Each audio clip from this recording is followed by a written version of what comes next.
سلام همسفر. بیا یه لحظه بشین کنارم با هم حرف بزنیم، حرفای دلی. امروز میخوام برات یه قصه بگم، قصه خودم، از یه جایی که شاید نشناسیش ولی حسشو شاید یه روز یه جا توی دل خودت لمس کرده باشی. من یه روز تو دل یه روستای کوچیک به دنیا آمدم،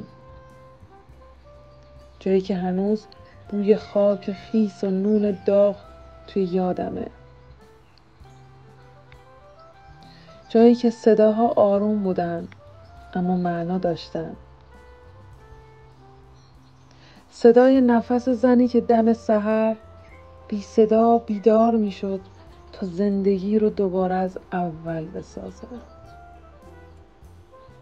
کودکیم زیاد اونجا نموند، ولی یه چیزی از اون خاک با هم اومد، یه چیزی که هنوز توی قلبم راه میره.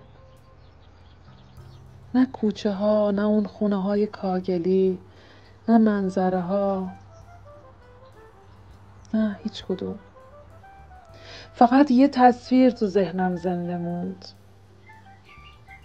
زنای اون روستا، زنایی که قهرمان نبودن ولی هر روز داشتن یه جنگ واقعی رو زندگی میکردن.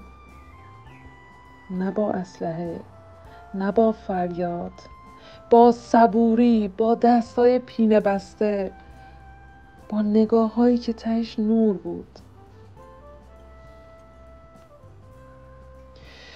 اون موقع نمیفهمیدم، فکر میکردم اونا فقط دارن زندگی میکنن، ولی حالا که بزرگ شدم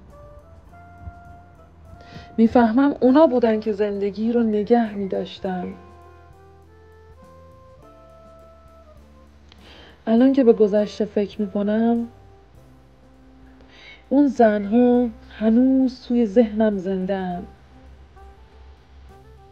هنوز گاهی صدای سکوتشون از ته دلم میگذره و شاید واسه همینه که دارم اینو برات میگم، که بدونی اگه یه روز یه جا کم آوردی، اگه حس کردی دیگه نمیتونی، یادت بیاد که تو از نسل اون زنایی.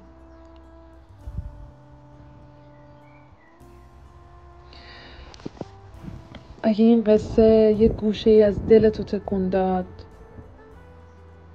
اگه حس کردی تنها نیستی، اگه تو هم یه تصویر از زنای بی صدا ولی قوی توی قلبت داری، برام بنویس. یه لایک، یه کامنت، یا حتی فقط یه نشونه، تا بدونم این قصه رو تو هم شنیدی. و اگه دوست داشتی این مسیر رو با هم بریم، من اینجام برای قصه های بعدی، برای دل گفتن های بعدی با تو.